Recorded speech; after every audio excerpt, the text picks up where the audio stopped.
The all-new 2025 Hero Xtreme 125R has arrived, and it's already making waves in the commuter sports segment. This bike is designed for young riders who want more than just mileage. They want style, performance, and road presence.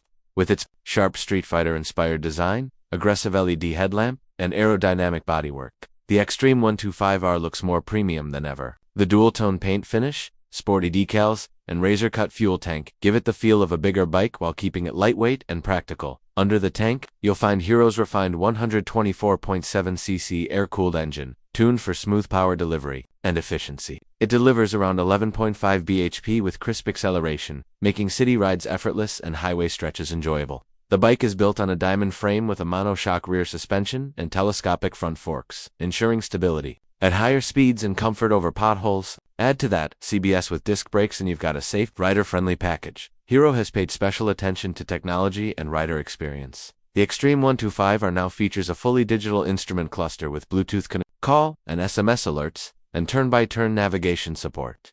LED indicators, a sharp tail lamp, and alloy wheels with tubeless tires add to its modern appeal. The sporty riding posture balances aggression with comfort, making it suitable for both short city commutes and long weekend rides. What really makes the Hero Xtreme 125R 2025 stand out is the way it blends affordability with premium features. With a fuel efficiency of nearly 60 kmpl, low maintenance costs, and Hero's vast service network, it becomes the perfect bike for students, office-goers, and enthusiasts looking for style on a budget. Hero has managed to create a motorcycle that looks stunning, rides confidently, and remains wallet-friendly, a winning combination that will make it one of the most popular bikes in its class.